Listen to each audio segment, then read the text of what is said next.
Hello everyone. Well, today I ran out of coffee. I'm a cold brew coffee fan, but nothing to worry about really because I'm also happen to be a tea fan. And I thought that we could have these harmonic self little chats about the harmonic self and how we can come into better harmony and navigate the times that we're living in. And while we're chatting, just have a cup of tea. Someone gave me recently a tea that is called Bitako. Bitako, never heard of it before. It says a unique Colombian tea, and we don't normally associate tea with Colombia. The one thing about tea as you get into the kind of tea culture is that everything has its history. So there's an elegance and a refinement to it that I think very much harmonizes, for want of a better word, with the harmonic self that we're working with here.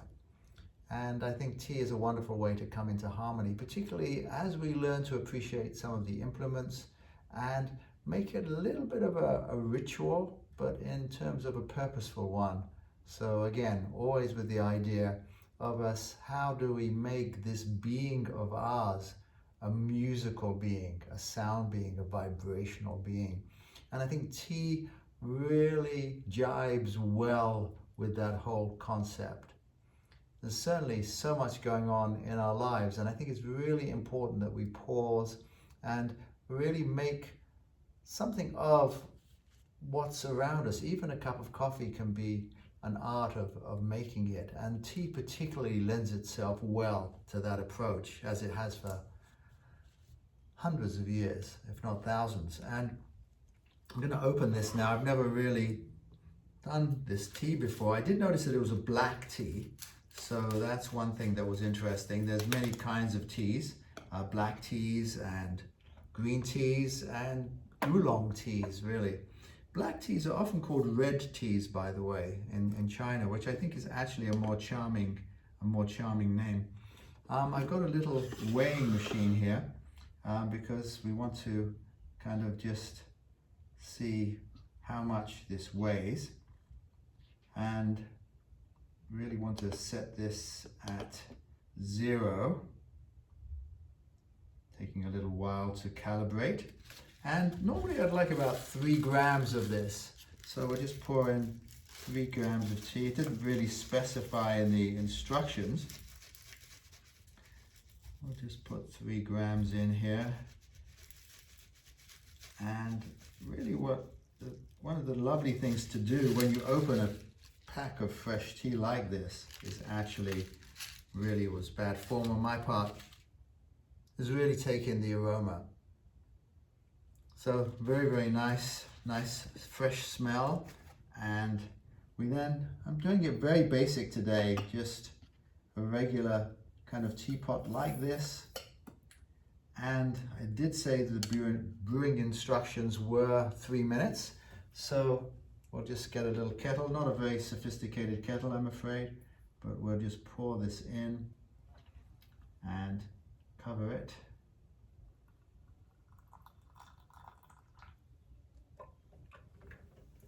Water is supposed to be boiling or close to boiling, and we'll just wait 3 minutes for that to brew. There's lots of teapots that I have, and you'll be seeing them as we go through this series of chats. Now, again, a little weighing machine is very, very sensitive to weigh the number of grams, because some teas are quite exotic and expensive, and really it's important to really get the right measurements. Although, having said that, it really is an art, and it depends on lots of different factors. But again, there's a lot to appreciate. Now, today I'm just using this plain glass cup.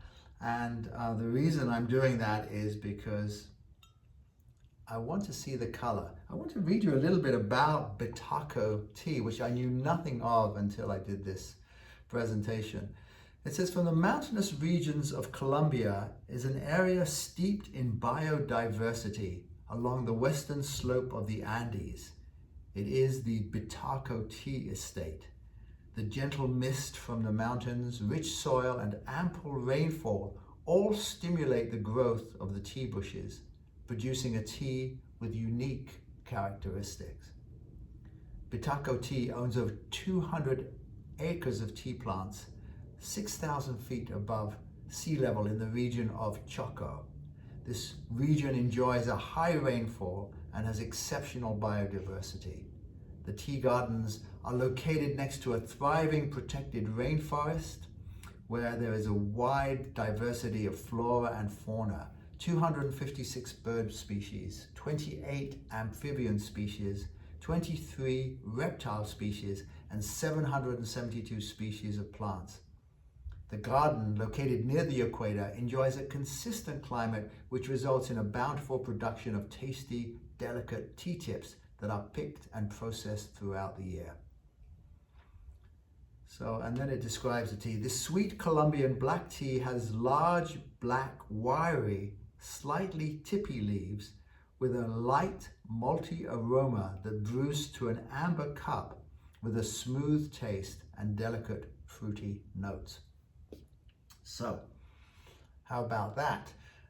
Each tea really has its own story, and that's what's so fascinating about it. And when we get into the China teas, you'll just hear these amazing stories that where these tea gardens are located and what the tea master is and how many hundreds of years old is the tea tree and all of those. But this is an estate, and clearly they care about their teas, and who knew that Colombia, you associate Colombia with coffee. So it becomes an education and actually a trip around the world. So we've got this nice brewing cup here, and you can see that this nice amber color is true to form. And so we'll pour the cup here. And again, part of the beauty here, it really does have this, you can see why it's sometimes called a red tea. You can really see that it has this beautiful amber color. I think put it up against this here. And you can see it, or maybe even up there. There you go. That's even better. So you can see it's got a lovely amber color. And again, we want to be able to smell it, and it's hot, of course, but that's actually quite delicate and quite delicious. Again, I don't know about the fruity notes, but certainly there's a kind of a sweetness and certainly a very light and refreshingness. Very, very nice. Very, very comforting, really. And in this time, I think it's lovely to have a comforting environment, things that can bring us comfort other than pizza and donuts. And I've had my share of comfort foods myself. I've been putting on a little bit of weight with my love for granola. I really made sure that I had enough granola, probably for a couple of years actually. So although it's easy to judge the hoarders of toilet paper, I really am one of the granola hoarders, I'm afraid. So I can be judged for that. So I just figured, you know, if I'm going out, I'm going out with granola. The harmonic self is this seeing ourselves as an instrument of spirit, and this is so vital. And in the harmonic journeys that we take, there's the writing the sound where we use instruments, and the harmonic journeys are more meditative journeys where we really learn to accept all parts of ourselves. So even though sometimes we're in a reactive place and things are getting on our nerves and we're about to freak out, that's fine. Just don't judge it and just come back more into who you are. And I think it's very important at this time we have the opportunity to be surrounded by things that can reflect who we are more. Now, unfortunately, not everybody is in a situation where it is harmonious. In fact, quite the opposite, very disharmonious. And as you probably heard, sometimes I'll put into the light for the highest good the people who are really suffering in this pandemic, people who are really under very difficult circumstances and maybe involved in domestic violence or on the receiving end of that. And so again, our light goes out to them. But if you have some choices that you can make, and you can make your life a little bit more comfortable, I do like Marie Kondo's approach, the decluttering approach, that be around things that gives you joy. And as much as possible, find those joyful moments in life.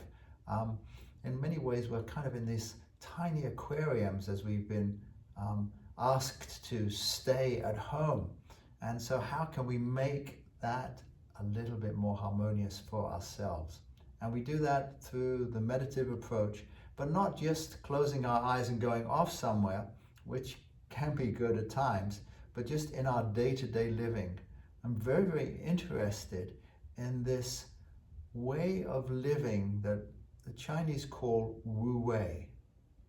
And also the Japanese talk about Yutori. So even it's kind of like giving ourselves space.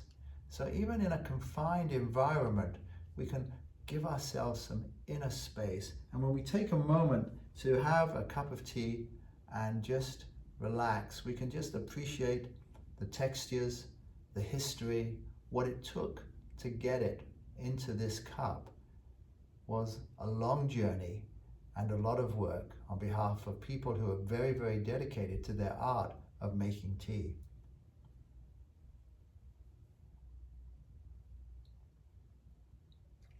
So please join me again for another cup of tea, and we'll talk more in depth about some of the aspects of the harmonic self that I think really can assist us live a healthier and better life.